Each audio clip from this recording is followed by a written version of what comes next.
Hello everyone and welcome to the short video tutorial series of Planet Pro created by Wenji Chow and myself. I'm Mike Shaw. In this video, let's talk about the Panorama tool.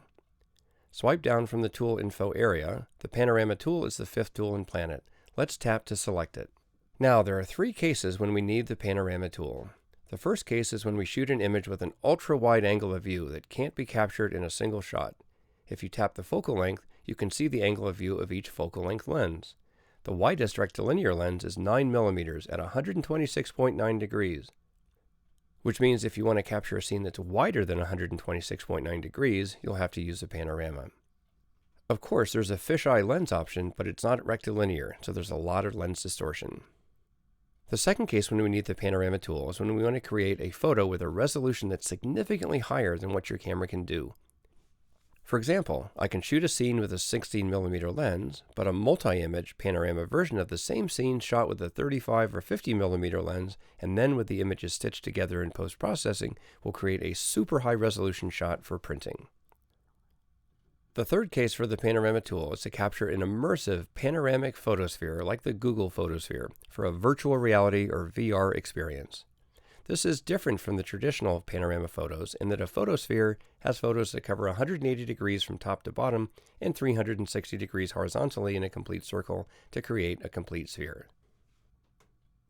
Now, there are four values for the panorama tool. The first three parameters are input parameters and the last one is an output value.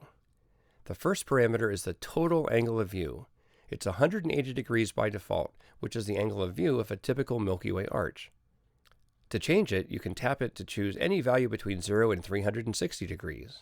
For example, you may wish to change it to 220 degrees if you want to capture the Milky Way arch with some margin on both ends, or even 360 degrees if you want to capture a whole panorama. I'll use 180 degrees for this demo. The second parameter of the panorama tool is the lens focal length. That's the focal length that you want to use to shoot the individual photos. Generally speaking, we're going to use focal lengths of 20mm, 24mm, or 35mm to shoot the Milky Way arch. Let's select 24mm for this demo. The third parameter is the orientation of the individual photos. For horizontal panoramas like the Milky Way arch, we'll turn the camera vertically, which is the portrait orientation. And here comes the result. It shows that to capture a total angle of view of 180 degrees with a 24mm lens in a portrait orientation, you're going to need to take 5 photos and rotate 37.5 degrees between each photo. We actually show you the angle of view of each shot on the map over here, but it's kind of hard to see. So let's switch to the VR viewfinder. Before doing that, I'll set my camera location to Glacier Point in Yosemite National Park. We'll set the scene location at Half Dome, and then we can use the VR to take a look. Here's the panorama view from the top of Glacier Point. This is Half Dome. You can find some green lines at the bottom. Those are the covered area of each photo. There are 5 photos in total. The first area covers this area, the second photo, the third photo, and the last photo. You may notice that the overlap area is not that big. Can it be configured? Absolutely. Tap the result here. Looks like it's the same settings page for the panorama tool. There are 3 settings here. The first one is the overlap percentage. The default is 25%. You can choose a percentage that you prefer. Let's choose 33% and take a look. Now the overlap area is 1/3 of the whole frame. We'll change it to 40% and take a look. The overlap area is even bigger. Or you can change it to 50%. Looks like it's more than 50%, and that's because we don't use exact 50%, but we're going to round it. The actual overlap after rounding is more than 50%, so we have to show the green lines in 3 rows without touching each other, so let's choose 40% for this demo. Now I just mentioned rounding, so how do we round the result? And that's what this second parameter is for. This second parameter is the rotation increment or click stops. Without this parameter, the rotation angle could be something like 23.6 degrees or 30.1 degrees, which aren't very practical. Not only can we not rotate the panning head to this level of precision, there's no need to do so. For example, I have this Really Right Stuff panning head, and the minimum scale on it is 2.5 degrees. Other small panning heads might have 5 degrees as the minimum scale. If so, I can set the minimum increment to either 2.5 or 5 degrees, and then the rotation angle will always be a factor of 2.5 or 5. So let's change the focal length. And note that no matter what focal length I choose, the rotation degrees value is always a factor of 2.5. If I change it to 5 degrees, go back to the viewfinder, and change the focal length, the rotation degrees will always be a factor of 5. And furthermore, there's also a new type of panning head called the click-stop panning head. Here are 2 examples. The head looks like a regular panning head, except it will make a clicking sound when you rotate it by a fixed certain number of degrees. This kind of click-stop panning head is extremely convenient when you take panorama photos at night, because you won't be able to see the scales at night or the scene through the viewfinder. For example, this panning head will click every 15 degrees, so if I set it to 15 degrees, now for whatever focal length I choose, it says to rotate by a factor of 15.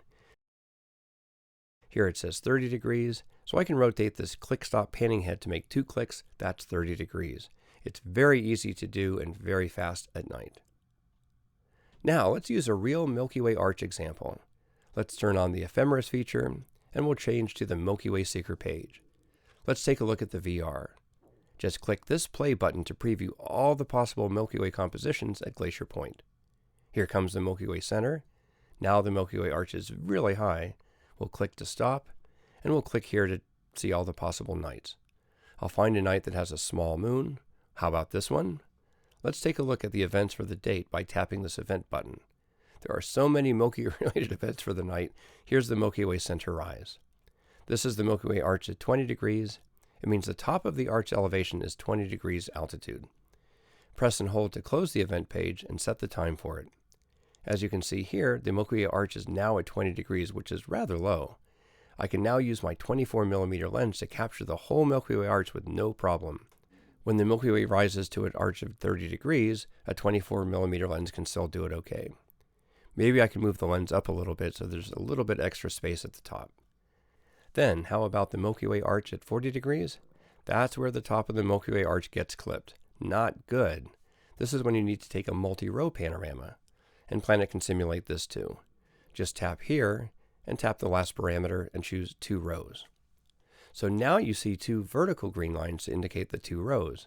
You can point the lens downwards first to give more foreground and less sky, take a 1-row panorama of 6 shots, and then rotate 30 degrees between each shot. Then you point the lens up towards more of the sky and less foreground, and take another 1-row panorama of 6 shots, again rotating 30 degrees between each shot. So in the end you'll get 6 by 2 rows, that's 12 photos, and you can stitch them together in post-processing. The Milky Way will rise further to 50 degrees and even 60 degrees, and now the 2 rows won't work. You can try 3 rows then to cover the whole Milky Way arch, and here you go. Another way to choose the number of rows is to choose a width to height ratio for the panorama. For example, let's choose 3:2 ratio for the final photo. So now if I change the focal length, the number of rows isn't fixed anymore. We'll automatically calculate how many rows we need to get a final photo or panorama with a width to height ratio of 3:2. You can even choose a different total angle of view. For example, I want to capture a wider view more than the arch itself, so let's choose 250 degrees. Here comes the result for a 30mm lens. 15 photos per row and 5 rows, that's a total of 65 photos, and that's too many photos. So let's change to a 20mm lens. Now we have 8 photos per row with 3 rows, so that's a total of 24 photos. What about a 14mm lens? That gives us 5 shots per row with 3 rows total, so that's a total of only 15 photos. So here's an example of this kind of wide-angle panorama photo where the Milky Way arch only covers part of the photo. We hope that after you watch this video tutorial, now you know how to plan and capture a panorama yourself. So alright, that's it for this video. Thanks for watching and enjoy learning and using Planet.